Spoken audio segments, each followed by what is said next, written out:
एहसन इकबाल साहब, कल का इतना अहम इजलास, आप वोट ऑफ नो कॉन्फिडेंस की बात करते थे, वजीर आजम ने खुद ने कह दिया कि जी मैं वोट ऑफ कॉन्फिडेंस लेने जा रहा हूं और आप लोग कल के इजलास में नहीं जा रहे हैं। जाहिर है अगर आप ना भी जाएं तो 172 वोट वजीर आजम को फिर भी लेने हैं, मगर अदम मौजूदगी आपके तो सारे मसाइल हल हो जाने थे, ना लॉन्ग मार्च करना था, ना आपने खुद ने फिर तहरीक अदम एतमाद लानी थी। शुक्रिया शाहजेब। जैसे कि आपको पता है कि जो कल का इजलास है ये आर्टिकल 91(7) के तहत हो रहा है और इसको तब इन्वोक करते हैं सदर पाकिस्तान जब उनको ये बात यकीन हो जाए कि वज़ीर आज़म ऐवान के अक्सरियत मेंबरान की हमायत खो बैठे हैं। हमने इस हवाले से 2 मुतालबे किए थे। पहला मुतालबा ये किया था कि अगर सदर पाकिस्तान को भी यकीन हो गया है कि वज़ीर आज़म अपनी अक्सरियत खो बैठे हैं तो वज़ीर आज़म को फ़ौरन मुस्ताफ़ी होना चाहिए। दूसरी बात यह है कि हम जानना चाहते हैं कि सदर मुमलिकत ने जो ये यकीन किया है कि वज़ीर आज़म अपनी अक्सरियत खो बैठे हैं, उसके रीज़न क्या दिए हैं उन्होंने, ये भी कौम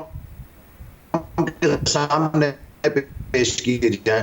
देखिए शाहजेब, ये वजीर आजम साहब जो और इनके हमारी काबीना कर रहे हैं कि बड़ा बहादुर इमरान नियाज़ी साहब और बड़ी बहादुरी कार है वो, मैं ये जान रहा हूँ कि अगर बहादुरी तो उसे वो चिपके रहे ताकि वो सरकारी वसाइल को, रियासती वसाइल को, इदारों को इस्तेमाल करें, उससे अपने अराकीन पे दबाव डालें और उन्हें मजबूर करें कि वो उनके लिए वोट ऑफ कॉन्फिडेंस दें। ये लेवल प्लेइंग फील्ड नहीं थी। एक ऐसा वजीर आजम जिसके खिलाफ सदर मुमलिकत भी तस्दीक कर चुके हैं कि वो अक्सरियत खो चुके हैं, उनको इस्तीफ़ा देना चाहिए था और कॉमन मैन की हैसियत से दोबारा आते ईवान के अंदर और इत्मीनाद का वोट हासिल करते। एक तो सदर मुमलिकत ने अभी तक तो कोई काम किया नहीं ऐसा जो वज़ीर आज़म के कहे बगैर हुआ हो, ना वो इसका इरादा रखते हैं, तो उन्होंने 91(7) के तहत ज़रूर एक्ट किया है, मगर किया वज़ीर आज़म के कहने पर ही है। और आइन में ये थोड़ी लिखा है कि अगर सदर मुमलिकत एक दफ़ा कह दे तो फिर आपने वोट ऑफ कॉन्फिडेंस लेना नहीं है, आपने रिज़ाइन करना है। दो इलेक्शन हुए,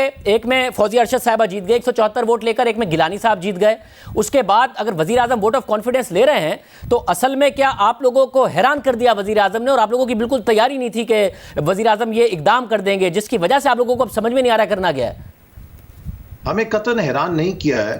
क्योंकि जो उनकी खातून नशिस्त पे कामयाबी हुई है वो एक नई खातून मेंबर हैं जो इलेक्ट हुई हैं। इस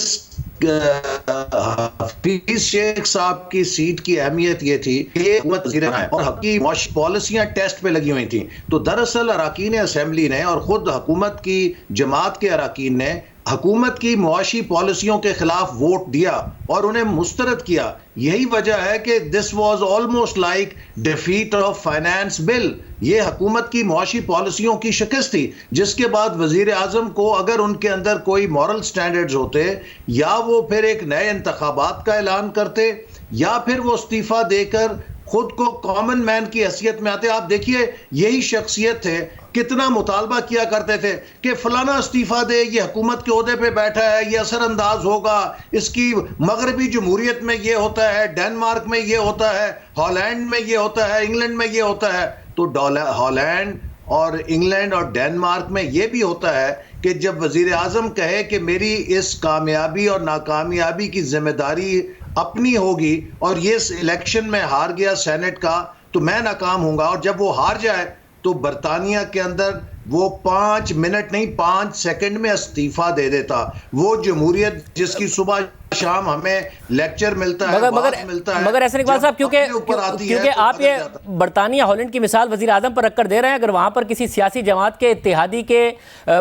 बेटे की वीडियो आ जाती सामने इस तरीके से तो उस इत्तेहादी को भी इत्तेहादी जमातें छोड़ देती, जो कि आप लोगों ने अभी तक नहीं छोड़ा है। मुझे ये भी बता दें फिर, ये जो जिनका ज़मीर जागा था या फिर जिन्हें जो मुआशी पॉलिसीज़ हैं उनसे बहुत ज़्यादा इख्तलाफ था हफीज़ शेख की, तो हफीज़ शेख साहब को तो वज़ीर आज़म ने लगाया हुआ है ना, और खड़ा भी वज़ीर आज़म ने किया था, तो फिर उनका ज़मीर कल भी जागेगा अगर सीक्रेट बैलेट में जागा था और ओपन बैलेट में वो वज़ीर आज़म के खिलाफ भी जाएंगे और 172 पूरे नहीं हो पाएंगे, या आप लोगों को का होमवर्क सिर्फ हफीज़ शेख साहब की हद तक ही था?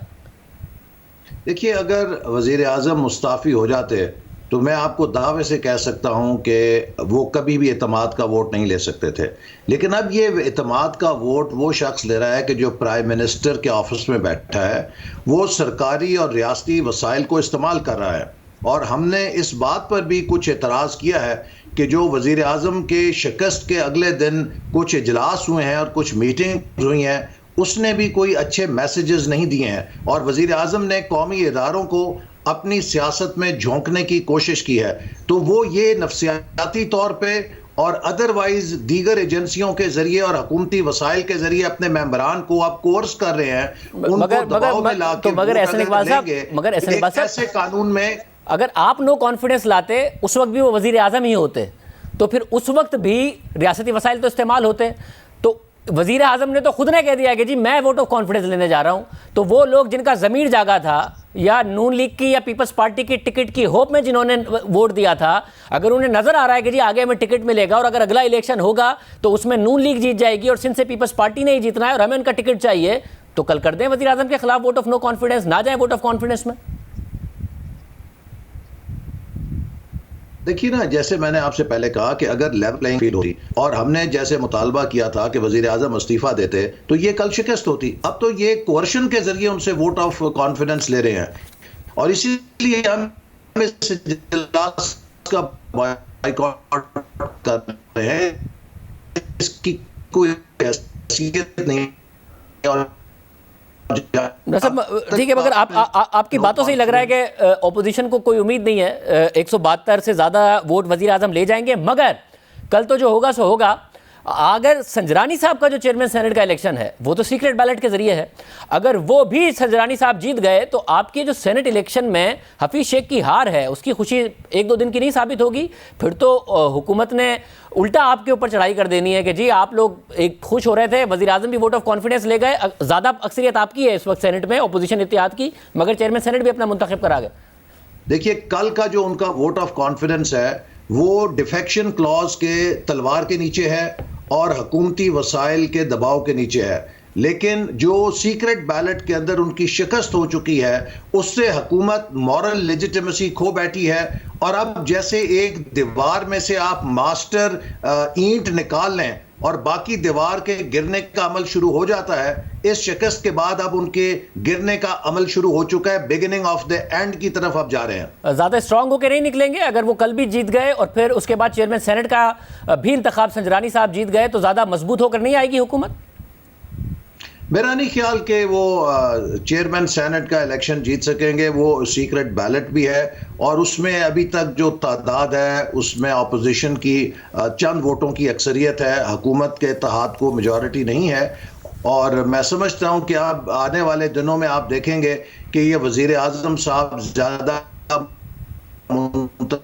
मजाज बन के निकलेंगे, ये ज्यादा दबाव में ऐसी करेंगे जिनसे ये खुद अपने जवाल को और अपने एंड को तेज करेंगे। और ये जो बात है कि जो नून लीग पैसा नहीं चला, नून लीग का टिकट चला है या फिर तीर चला है, और सब अगर नून लीग का टिकट चला तो सिर्फ और सिर्फ पीपल्स पार्टी के यूसुफ गिलानी के लिए चला। नून लीग की उम्मीदवार थी फरजाना कौसर साहिबा, उन्हें 161 वोट मिले और फौजी अरशद साहिबा सेनेटर मुंतखब हो गई। नून लीग का टिकट नून लीग की उम्मीदवार के लिए नहीं, पीपल्स पार्टी की उम्मीदवार के लिए चला। देखिए, मेरे इल्म में नहीं है कि मुस्लिम लीग नून का कहीं टिकट चला है या नहीं चला। अलबत्ता मैंने जैसे आपको शुरू में कहा कि ये वो बुनियादी फ़र्क है कि जो वुमेन सीट थी उसके ऊपर एक नई उनकी मेंबर इलेक्ट हुई हैं और उन लोगों ने वोट दिया उनकी पार्टी ने। लेकिन जो हफीज